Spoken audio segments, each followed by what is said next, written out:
अस्सलाम वालेकुम to everyone. कैसे हैं सब आप सबको कोड वार की इस वीडियो में खुश आमदीद। आज की वीडियो में हम प्रिंट फंक्शन को देखेंगे कि पाइथन के अंदर प्रिंट फंक्शन का क्या किरदार है और इसको कैसे यूज़ करते हैं और इसके ऊपर कौन कौन से ऑपरेशन परफॉर्म किए जा सकते हैं। चलें जी स्टार्ट करते हैं। और उससे पहले जिन दोस्तों ने अभी तक हमारे चैनल को सब्सक्राइब नहीं किया वो चैनल को लाजमी सब्सक्राइब कर लें और बेल आइकन को भी लाजमी प्रेस करें ताकि आपको आने वाली नई वीडियो का नोटिफिकेशन मिल सके। प्रिंट का फंक्शन को हम पाइथन के अंदर उस वक्त यूज करते हैं जब हमने कोई भी आउटपुट को स्क्रीन के ऊपर डिस्प्ले करना हो। आउटपुट कैसे, कोई भी आपके पास मैथमेटिकल आपने ऑपरेशन परफॉर्म किया उसकी आउटपुट को, या कोई मैसेज जो आपका यूजर यूज कर रहा है आपकी प्रोडक्ट को उसको आप बताना चाहते हैं, या आप कोई वार्निंग का मैसेज डिस्प्ले करना चाहते हैं, तो उस सूरत में आप पाइथन के अंदर प्रिंट का फंक्शन यूज करते हैं। प्रिंट के फंक्शन का सिंटैक्स दे लेते हैं कि इसके अंदर को सिंटैक्स कैसे लिखते हैं और कौन कौन से इसके अंदर पैरामीटर हम यूज करते हैं। सबसे पहले आपने प्रिंट का कीवर्ड यूज करना होता है और उस कीवर्ड के साथ ही आपने पैरेंथेसिस ब्रैकेट को इस्तेमाल करना होता है और उन ब्रैकेट्स के अंदर आप कुछ पैरामीटर लिखते हैं। कुछ पैरामीटर ऐसे हैं जो आपने लाजमी लिखने होते हैं, कुछ ऐसे और कुछ ऑप्शनल होते हैं जो आप लिखें या ना लिखें वो आपकी मर्जी है। तो सबसे पहला जो पैरामीटर आता है प्रिंट के फंक्शन के अंदर वो आता है वैल्यू का। वैल्यू का जो फंक्शन होता है पैरामीटर होता है इसको आपने लाजमी लिखना होता है। ये वो वैल्यू होती है जो आप स्क्रीन के ऊपर डिस्प्ले करना चाहते हैं, जो आप अपने एंड यूजर को बताना चाहते हैं कि ये आउटपुट है। और उसके बाद दो सेकंड पैरामीटर आता है वो आता है सेप का पैरामीटर। इसकी फुल फॉर्म जो होती है वो सेपरेट है तो इसको हम शॉर्ट फॉर्म में लिखते हैं SEP इज इक्वल।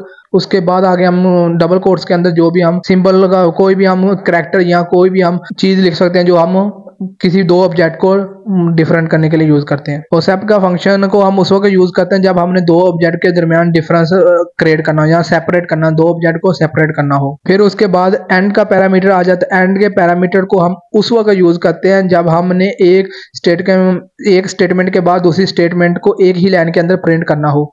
मतलब कि आपने एक स्टेटमेंट को एक लाइन के अंदर प्रिंट किया, अगर आपने एंड का पैरामीटर यूज नहीं किया तो अगर आप दोबारा प्रिंट के फंक्शन के साथ कोई स्टेटमेंट को प्रिंट करते हैं या मैसेज को प्रिंट करते हैं, आउटपुट को प्रिंट करते हैं, तो वो नेक्स्ट लाइन के अंदर प्रिंट हो गया। आप चाहते हैं कि मैं दो डिफरेंट प्रिंट के फंक्शन के साथ दो चीज ऑब्जेक्ट को प्रिंट करूं लेकिन वो एक ही लाइन के अंदर शो हो, डिस्प्ले हो, तो उसके लिए आप जो पहला प्रिंट का फंक्शन होता है उसके अंदर आप एंड का पैरामीटर यूज करते हैं। तीसरा जो पैरामीटर हम यूज करते हैं वो फाइल का पैरामीटर होता है। इसको हम राइट मेथड के लिए यूज करते हैं जब हमने कोई भी राइटिंग कर रहे होते हैं। ये हम उस वक्त यूज करेंगे जब हम फाइल हैंडलिंग पाइथन के अंदर फाइल हैंडलिंग को स्टडी करेंगे, उस वक्त मैं आपको बताऊंगा कैसे आप फाइल का पैरामीटर यूज करते हैं। चलिए अब इसका हम कोड करके देख लेते हैं। यहाँ पर आपने एक चीज ध्यान में रखनी, प्रिंट का फंक्शन जो इसकी रिटर्न टाइप होती है, जो रिटर्न जो करता है ना, ये आउटपुट को स्क्रीन के ऊपर रिटर्न करता है।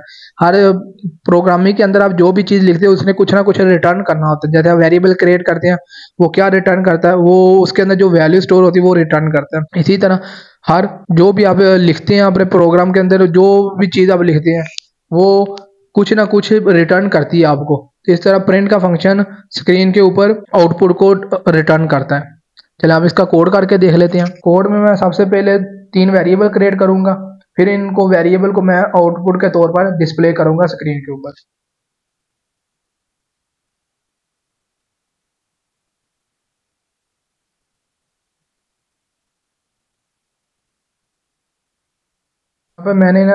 मैं चाहता हूँ आज की जो डेट है उसको डिस्प्ले करना चाहता हूँ स्क्रीन के ऊपर, अपने जो एंड यूजर उसको बताना चाहता हूँ। उसके लिए मैंने मंथ का वेरिएबल क्रिएट किया, उसके अंदर मैंने 6 को स्टोर कर दिया। फिर मैंने डे का वेरिएबल क्रिएट किया, उसके अंदर मैंने 1 को स्टोर कर दिया। फिर मैंने ईयर का वेरिएबल क्रिएट किया, उसके अंदर मैंने ईयर 2024 को स्टोर कर दिया।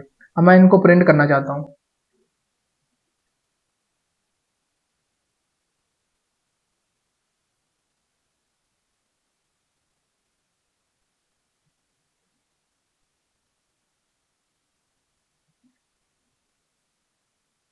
ये देखिए जब मैंने इन्हें प्रिंट के फंक्शन तीनों वेरिएबल को डिफरेंट प्रिंट के फंक्शन के साथ मैंने एग्जीक्यूट किया तो वो 3 डिफरेंट लाइन के अंदर उसको डिस्प्ले कर रहा है। अब मैं चाहता हूँ कि मैं एंड का फंक्शन यूज करूँ, उस एंड के फंक्शन के साथ एंड का फंक्शन यहाँ पर यूज करूंगा। वो एंड का फंक्शन क्या करेगा, इन तीनों को एक ही लाइन के अंदर डिस्प्ले करेगा। कैसे, अब करके देखते हैं। उसके लिए आपने क्या करना, आपने जो वैल्यू लिखी है, वैल्यू हमारे मंथ डे ईयर ये वैल्यू है, ये लाजमी लिखनी होती है प्रिंट के फंक्शन के अंदर। उसके बाद एंड का जो हमारे पास पैरामीटर होता है वो ना ऑप्शनल होता है, वो आप लिखें या ना लिखें, वो आपने अपनी आउटपुट को अच्छा दिखाने के लिए लिखना होता है, लिखें या ना लिखें।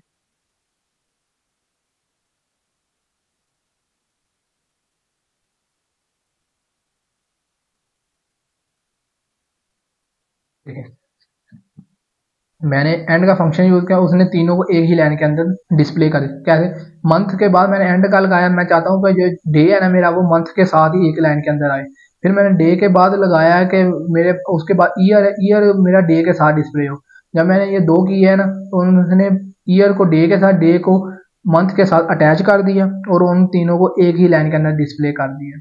ये स्पेस आ रही है, देखें यहाँ पे मैं एंड के फंक्शन के बाद इक्वल का साइन के बाद मैंने ना डबल कोट के अंदर स्पेस दी हुई। अगर मैं ये खत्म करता हूँ ना फिर देखें क्या आउटपुट आती है, इकट्ठा होके आ गया। मतलब कोई स्पेस नहीं, कोई समझ नहीं आ रही है, कोई नंबर लग रहा है, डेट नहीं लग रही, कोई नंबर लग रहा है। तो इस पे ये स्पेस यहाँ दे दें तो वो आपका जो आउटपुट होगी वो कुछ अच्छी दिखाई देगी। अब आ जाता हमारे पास सेपरेट का फंक्शन और पैरामीटर, उसको हम कैसे यूज़ करते हैं, उसको हम यूज़ करते हैं। चल मैं यहाँ पे ना, अगर वो मैंने एंड के पैरामीटर के साथ तीन डिफरेंट प्रिंट के फंक्शन यूज करके आउटपुट को डिस्प्ले किया था एक लाइन का, अब एक सिंगल प्रिंट के फंक्शन के अंदर भी इन तीनों को डिस्प्ले कर सकते हैं। यहाँ पर देखें,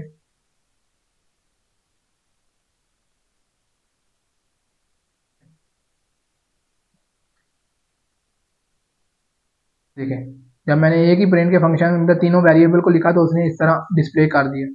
तो अब यहाँ मैं चाहता हूँ कि इसको ना पता चले ये डेट है, तो इसके लिए मैं क्या करूँगा, यहाँ पे मैं एक सेपरेट कॉलन लगाऊंगा। उसके बाद सेपरेट का पैरामीटर यूज करूंगा इक्वल, उसके आगे मैं कुछ भी यूज कर सकता हूँ। यहाँ पे मैं लिखता हूँ फॉरवर्ड स्लैश लिख। अब देखते हैं आउटपुट में क्या चेंजिंग आती है। ये देखें आउटपुट के अंदर उसने 6 के बाद फॉरवर्ड स्लैश 1 के साथ 1 के बाद फॉरवर्ड स्लैश, ये उसने तीन डिफरेंट ऑब्जेक्ट हैं, इन तीनों ऑब्जेक्ट को उसने सेपरेट कर दिया है एक फॉरवर्ड स्लैश के साथ। जो भी आप यहाँ ऐड करेंगे ना वो उससे वो सेपरेट कर देगा जितने भी ऑब्जेक्ट उस प्रिंट फंक्शन के अंदर आपने लिखे हुए हैं।